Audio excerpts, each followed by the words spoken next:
வான் பொய்யினும் தான் பொய்யா காவிரி என்ற விவசாயிகளின் நம்பிக்கை ஆண்டுதோறும் நிலைக்கிறது. குடகுமலையில் உற்பத்தியாகும் ஜீவ நதியான காவிரி ஜூன், ஜூலை மற்றும் ஆகஸ்ட் மாதங்களில் தென்மேற்கு பருவமழையால் பெருக்கெடுத்து ஓடும். இந்த மாதங்களில் காவிரி ஆற்றில் ஏற்படும் வெள்ளப்பெருக்கை கட்டுப்படுத்தி வேளாண்மைக்கு பயன்படுத்தும் வகையில் ஆங்கிலேயர் ஆட்சி காலத்தில் மேட்டூர் அணை கட்டப்பட்டது. கட்டுமான பணிகள் 1925ஆம் ஆண்டு தொடங்கி 1934ஆம் ஆண்டு முடிவுற்றன. அணையில் 124 அடி வரையும் 95.66 டிஎம்சி வரையும் தண்ணீரை சேமிக்க முடியும். அணையில் 4400 அடி நீள சுரங்கமும் உள்ளது. சுரங்க மின் நிலையம் உள்ளிட்ட 3 இடங்கள் வாயிலாக மேட்டூர் அணையிலிருந்து தண்ணீரை வெளியேற்ற முடியும். இது மட்டுமன்றி வெள்ளப்பெருக்கு காலங்களில் உதவிடும் வகையில் 16 கண் பாலம் என்ற உபரி நீர்ப்போக்கியும் உள்ளது.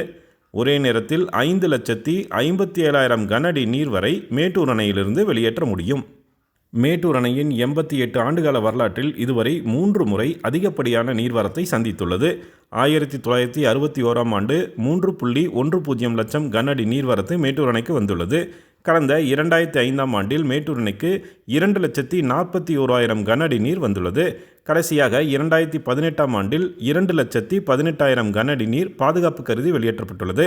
17 ஆண்டுகளுக்கு பிறகு காவிரி ஆற்றில் வெள்ளம் பெருக்கெடுத்து ஓடுகிறது.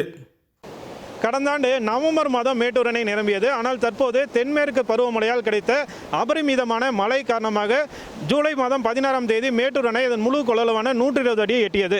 அன்றிலிருந்து கடந்த 20 நாட்களாக மேட்டூர் அணையிலிருந்து உபரி நீர் அதிக அளவில் திறக்கப்பட்டு வருகிறது. தற்போது 2 லட்சம் கன அடிக்கும் அதிகமாக மேட்டூர் அணையிலிருந்து தண்ணீர் திறக்கப்பட்டுள்ளதால் காவிரி ஆற்றில் வெள்ளம் கரை புரண்டு ஓடுகிறது.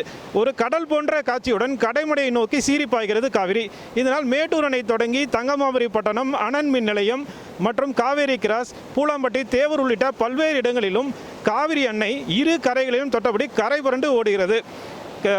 கடும் வெயில் காலங்களில் காய்ந்து கிடைந்த காவிரி தற்போது இரு கரைகளையும் தொட்டபடி சீறி பாய்ந்து வருகிறது.